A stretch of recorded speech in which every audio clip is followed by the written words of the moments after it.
Hello and welcome to the learning lane. आज हम करने वाले हैं हमारा chapter deep water by William Douglas. आज हम जो चैप्टर करने वाले हैं वो इनका एक ऑटोबायोग्राफिकल अकाउंट है जिसमें वो बताते हैं कि फियर ऑफ वाटर जो उनके दिमाग में था, उनके मन में था, वो कैसे डेवलप हुआ और कैसे उन्होंने इस फियर को ओवरकम किया। चैप्टर की शुरुआत होती है जब विलियम डगलस कहते हैं कि मैंने सोचा कि मुझे स्विमिंग सीखनी है जब मैं 10 या 11 साल का था और मैंने YMCA पूल को चूज़ किया इस काम के लिए, ना कि याकिमा रिवर को, क्योंकि वो डेंजरस था। ऑथर कहते हैं कि मेरी मम्मी मुझे बताती रहती थी कि याकिमा रिवर कितना डेंजरस है और कितने लोग उसमें डूब चुके हैं। On the other hand YMCA pool काफ़ी ज़्यादा सेफ था, सिर्फ 2-3 फीट डीप था एक साइड से और 9 फीट डीप था दूसरी साइड से। वो एक नई वाटर विंग्स भी लेके आए और पूल पर चले गए। ऑथर कहते हैं कि मुझे अपनी स्किनी लेग्स के साथ वहाँ पर वॉक करने में शर्म आती थी, लेकिन मैंने अपनी सेल्फ रिस्पेक्ट को साइड में रखकर ये किया क्योंकि सीखना ज़्यादा ज़रूरी था। ऑथर बताते हैं कि मुझे शुरुआत से ही पानी ज़्यादा पसंद नहीं था और मुझे बड़ा अजीब सा लगता था, डर लगता था। इस डर की शुरुआत तब हुई थी जब वो 3 या 11 साल के थे और अपने फादर के साथ कैलिफोर्निया बीच गए थे। वो दोनों बड़े आराम से वहाँ सर्फ कर रहे थे। इतने में एक वेव आया और वो उसके नीचे दब गई। उनके पिता हंसते रहे, लेकिन जो पानी था वो उन्हें बहुत ही गहरा डर देकर चला गया। ऑथर बताते हैं कि जब वो पहली बार YMCA पूल गए तो उनकी सारी अनप्लीजेंट मेमोरीज़ और डर उन्हें याद आ गया, लेकिन उन्होंने हिम्मत की और अपने अंदर कॉन्फिडेंस लेकर आए। उन्होंने अपने नए वाटर विंग्स के साथ पैडल किया और दूसरे लड़कों को देखकर सीखने की कोशिश की। वो हफ्ते में 2-3 दिन ऐसा ही करते थे और अब धीरे धीरे उनका डर कम होने लगा था कि इतने में एक मिस एडवेंचर, एक अनहोनी हो जाती है। एक दिन की बात है जब वो पूल गए थे, जब वहाँ और कोई भी नहीं था, जगह पूरी शांत थी, पानी एकदम ठहरा हुआ था, पानी बिल्कुल साफ था। तो ऐसे में ऑथर ने सोचा कि चलो पूल के साइड पर बैठकर बाकी लोगों का वेट कर लेता हूँ। अभी तक वो वहाँ सही से बैठे भी नहीं थे कि एक हट्टा कट्टा बुली जैसा दिखने वाला लड़का वहाँ आ गया। वो लगभग 18 साल का रहा होगा। उसके चेस्ट पे थिक हेयर्स थे, वो बहुत सुंदर लग रहा था। उसके आर्म्स और लेग्स के मसल्स बहुत अच्छे थे। वो ऑथर के पास आता है और कहता है, हाय स्किनी, अगर मैं अभी तुम्हें पानी में फेंक दूँ तो कैसा लगेगा? इससे पहले कि ऑथर उसे कुछ कहते, उसने उन्हें उठाकर पानी में फेंक दिया, वो भी उस तरफ जहाँ पूल डीप था। ऑथर को तो संभलने का मौका भी नहीं मिला था, वो सिटिंग पोजीशन में ही डूब रहे थे। वो काफ़ी डर गए थे, लेकिन इतना भी नहीं कि वो अपनी सुध-बुध खो बैठे। नीचे जाते जाते उन्होंने प्लान बनाया कि जब मेरे फीट बॉटम टच करेंगे तो मैं ज़ोर से एक जंप लगाऊंगा और टॉप पर आ जाऊंगा, फिर मैं पैडल करके पूल के साइड पर पहुंच जाऊंगा। ऑथर बताते हैं कि उन्हें अपनी इस प्लानिंग पर पूरा भरोसा था। वो जितनी जल्दी हो सके बॉटम तक पहुंचना चाहते थे, लेकिन बड़ा ज़्यादा टाइम लग रहा था। वो 9 फीट तो मानो 90 फीट की तरह लग रहा था। उन्होंने इतना ज़्यादा पानी स्वालो कर लिया था कि उनके लंग्स बर्स्ट होने वाले थे। जब वो फाइनली बॉटम को टच करते हैं तो अपनी सारी ताकत इकट्ठी करके एक बड़ा सा जंप लगाते हैं। उन्हें लगता है कि वो एकदम से पूल के सरफेस पर आ जाएंगे और आराम से एज ऑफ द पूल पर पहुंच जाएंगे, लेकिन ऐसा कुछ नहीं होता। जब वो अपनी आंखें खोलते हैं तो उन्हें पानी के सिवा कुछ नहीं दिखता। वो बहुत ज़्यादा डर जाते हैं और अपने हाथ पांव इधर उधर मारने लग जाते हैं।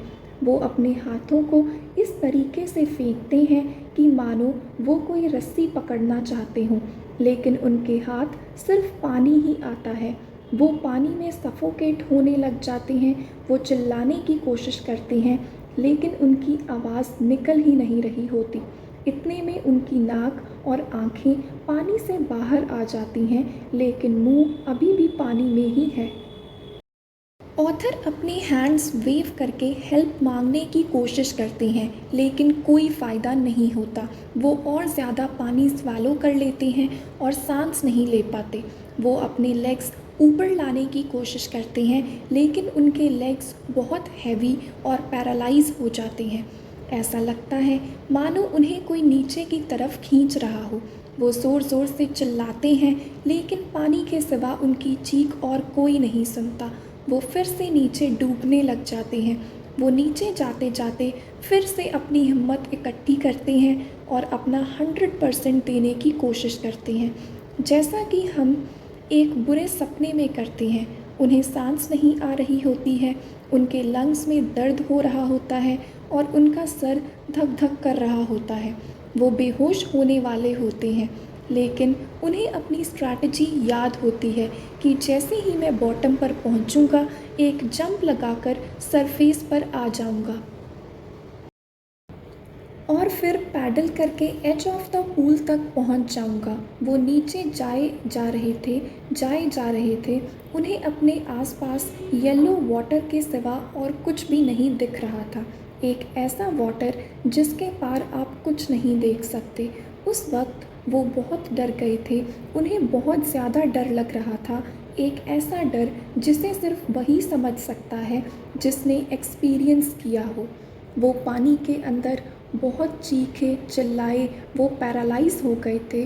वो एकदम जम से गए थे। सिर्फ उनके दिल में होने वाली धक धक से वो ये बता पा रहे थे कि वो जिंदा हैं। अब ऐसे में इस डर के माहौल में उन्हें फिर से एक उम्मीद की किरण दिखी। ये उम्मीद उन्हें तब दिखी जब वो बॉटम टच कर गए। उन्हें याद आया कि उन्हें जंप करना है। फिर उन्होंने अपने टोज से टाइल्स को ग्रैब किया और उनमें जितनी ताकत थी उससे उन्होंने जंप किया, लेकिन उस जंप से कुछ खास फर्क नहीं पड़ा। पानी अभी भी उनके आसपास था। वो रोप्स ढूंढ रहे थे, लैडर्स ढूंढ रहे थे, वाटर विंग्स ढूंढ रहे थे, लेकिन उन्हें कुछ नहीं मिल रहा था सिवाय पानी के। पानी ने मानो उन्हें जकड़ रखा था। उन्हें बहुत ज़्यादा डर लग रहा था, मानो जैसे इलेक्ट्रिक करंट ने उन्हें जकड़ रखा हो। वो डर से कांप रहे थे। उनके हाथ पांव काम नहीं कर रहे थे। वो हेल्प के लिए आवाज़ दे रहे थे। वो अपनी मम्मी को आवाज़ दे रहे थे, लेकिन कुछ नहीं हुआ। और फिर से उन्हें रोशनी दिखी। उनकी आँखें और उनका नाक पानी से बाहर आ रहे थे, लेकिन उनकी बॉडी अभी भी पानी में ही थी। तीसरी बार वो फिर से डूबने लगे। अब तो वो लाइट भी जा रही थी जो उन्हें नज़र आई थी, लेकिन इस बार उन्हें ऐसा लगा कि अब वो और ज़्यादा एफ़र्ट्स नहीं कर सकते। वो चाह कर भी कुछ नहीं कर सकते। वो रिलैक्स करने लगे। उनके पैर एकदम से बेजान हो गए। दिमाग में अजीब सा अंधेरा छा गया। ऐसा लग रहा था कि अब डर की कोई बात ही नहीं है। हर एक चीज़ बहुत शांत थी। किसी चीज़ से डरने का कोई सवाल ही नहीं उठता था। ये जो टाइम था उन्हें अच्छा लग रहा था। ड्राउजी हो जाना, सो जाना।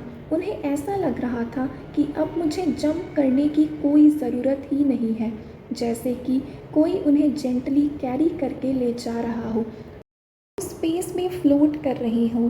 वो हाथ ऐसे लग रहे थे जैसे उनकी माँ के हों। अब उन्हें लग रहा था कि उन्हें सो जाना चाहिए।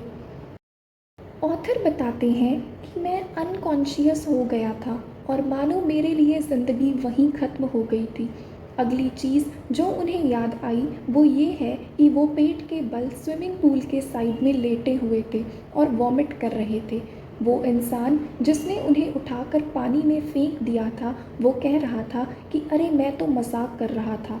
तो किसी ने उससे कहा कि ये बच्चा ऑलमोस्ट मरने वाला था, चलो चुपचाप इसको लॉकर रूम तक लेकर चलते हैं। उन्हें लॉकर रूम ले जाया गया। ना जाने कितने घंटों के बाद उनमें जान आई कि वो घर जा सके। वो बहुत ही ज़्यादा वीक हो चुके थे। वो कांप रहे थे, वो डरे हुए थे, वो रो रहे थे और पूरे टाइम बेड पर लेटे हुए थे। उस रात तो वो कुछ खा भी नहीं पाए। अगले कुछ दिनों तक एक ऐसा डर उनके दिल में बैठ गया था कि अगर उन पर थोड़ा सा भी प्रेशर पड़ता तो वो बीमार हो जाते। वो फिज़िकली और मेंटली ट्रॉमेटाइज हो चुके थे। आखिर इसके बाद कभी भी पूल वापस नहीं गए। इनफैक्ट उनके मन में पानी को लेकर एक डर बैठ गया। वो जब भी इसे अवॉइड कर पाते तब तब इसे अवॉइड करते। कुछ सालों बाद जब उन्हें वाटर ऑफ कास्केड्स के बारे में पता चला तो वो भी उन वाटरफॉल्स में जाना चाहते थे, लेकिन वो जब भी पानी के पास जाने की कोशिश करते वो डर उन्हें जकड़ लेता जो उन्होंने पूल में महसूस किया था। वो फिर से वापस आ जाता, उनके लेग्स पैरालाइज हो जाते और एक दिल दहलाने वाला डर उन्हें घेर लेता। ये एक हैंडीकैप बन चुका था उनके लिए और कई सालों तक उनके साथ रहा। वो कोई भी वाटर स्पोर्ट एंजॉय नहीं कर पा रहे थे क्योंकि वो जहाँ पर भी जाते ये डर उनका पीछा नहीं छोड़ता। इस वजह से उनके सारे fishing trips, canoeing, boating and swimming, सारे ट्रिप्स, सारे मज़े ख़राब हो गए थे। अब ऑथर के पास सिर्फ दो ही ऑप्शंस थे। पहला ये कि वो इस डर को एक्सेप्ट कर लें और ज़िंदगी में कभी भी पानी के पास ना जाएं, और दूसरा कि वो इस डर को ओवरकम करें और हर वो चीज़ करें जो वो करना चाहते हैं, अपनी लाइफ को एंजॉय करें। ऑथर ने दूसरा ऑप्शन चूज़ किया। उन्होंने हर वो कोशिश की जिससे वो इस डर को ओवरकम कर सकें, लेकिन इस डर ने उन्हें बुरे तरीके से जकड़ रखा था। फाइनली फिर वो 1 अक्टूबर में ये डिसाइड करते हैं कि वो एक इंस्ट्रक्टर हायर करेंगे और स्विमिंग करना सीखेंगे। वो हफ्ते के 5 दिन रोज़ 1 घंटा पूल पर स्विमिंग सीखने जाते थे। इंस्ट्रक्टर को उनके डर के बारे में अच्छे से पता था, तो उन्होंने क्या किया कि ऑथर के वेस्ट पर एक बेल्ट बांध दी जिसके साथ एक रोप अटैच्ड था और एक पुली से होते हुए वो एक केबल से कनेक्टेड था। इसका सारा कंट्रोल इंस्ट्रक्टर के पास था। वो कभी ऑथर को पानी में डालते और कभी वापस खींच लेते। इससे वो उन्हें पानी से फ़ैमिलियर कराना चाहते थे, लेकिन ये प्रोसेस भी काफ़ी डिफ़िकल्ट हो रहा था क्योंकि जब भी वो पानी के पास जाते तो उनका डर उनके सामने आ जाता। उनकी लेग्स फ्रोज़ हो जाती। उन्हें 3 महीने लग गए पानी से फ़ैमिलियर होने में। अब जाकर धीरे धीरे वो पानी में थोड़ा सा कंफर्टेबल होने लगे थे। इंस्ट्रक्टर ने उन्हें इनहेल एक्सहेल की एक्सरसाइज सिखाई थी। वो उसे हंड्रेड्स ऑफ टाइम्स रिपीट करते। थोड़ा थोड़ा करके अब उनका डर कम होने लगा था। अब इसके बाद इंस्ट्रक्टर ने उन्हें पूल के साइड में पकड़कर रखा और पानी को किक करने के लिए कहा अपनी लेग्स से। कई हफ्तों तक उन्होंने ऐसे ही किया। पहले तो उनके पाँव बिल्कुल काम नहीं कर पा रहे थे, लेकिन धीरे धीरे वो अपनी लेग्स को कमांड करने लगे। इसी तरीके से थोड़ा थोड़ा करके इंस्ट्रक्टर ने ऑथर को एक स्विमर बना दिया। अप्रैल में इंस्ट्रक्टर ने कहा कि अब तुम एक बेहतरीन स्विमर बन चुके हो, मेरा काम ख़त्म हो चुका है, अब तुम जितना चाहो स्विम कर सकते हो। ऑथर कहते हैं कि इंस्ट्रक्टर का काम ख़त्म हो गया था, लेकिन उनका नहीं। उन्हें लगता था कि अगर वो पूल में अकेले जाएंगे तो उनका डर फिर से वापस आ जाएगा। इसीलिए वो पूल पर गए और अकेले स्विम करने की कोशिश की। थोड़ा थोड़ा डर लग भी रहा था उन्हें, लेकिन अब वो डर को कह सकते थे कि तुम मुझे डरा नहीं सकते, और ऐसा कह के वो पूल की एक लेंथ को कवर करके आ जाते। ये जुलाई तक चलता रहा। ऑथर अभी भी सेटिस्फाइड नहीं थे। उन्हें लगता था कि अभी भी कुछ डर बचा है। इसीलिए वो लेक वेंटवर्थ गए जो कि न्यू हैम्पशायर में है। वहाँ उन्होंने सारी चीज़ें ट्राई की। बस एक बार उनका डर वापस आया था जब वो लेक के बीचों बीच पानी के अंदर थे और उन्हें हर तरफ सिर्फ पानी ही नज़र आ रहा था। लेकिन ऑथर ने हिम्मत नहीं हारी, उस डर से बात की और कहा कि तुम मेरा क्या ही बिगाड़ सकते हो। इतने में वो डर चला गया और वो स्विमिंग करने लगे। ऑथर कहते हैं कि अभी भी कुछ रेसिडुअल डाउट्स बचे थे, इसीलिए जैसे ही उन्हें मौका मिला वो वेस्ट की तरफ चले गए। वहाँ पर मीडोज़ में वॉर्म लेक के साइड पर कैंप लगाया और अगली मॉर्निंग जब वो उठे तो उन्होंने लेक में डाइव किया और स्विम करने लगे, एकदम से ऐसे जैसे एक बेहतरीन स्विमर करता है। जब उन्होंने ये कर दिखाया तो वो खुशी से बहुत चिल्लाए और कहने लगे कि मैंने अपने पानी के डर को हरा दिया। ऑथर बताते हैं कि मैंने मौत को और मौत के डर को दोनों को करीब से देखा था और उसके बाद तो मेरी जीने की इच्छा बहुत ज़्यादा बढ़ गई थी। आखिर में डर को हराने के बाद मुझे बहुत रिलीज़्ड फील हुआ। मैं कुछ भी कर सकता था, अब मेरे साथ वो हैंडीकैप नहीं रहा। इसी के साथ हमारा चैप्टर ख़त्म हो जाता है। For more videos do subscribe my channel and until the next video keep learning.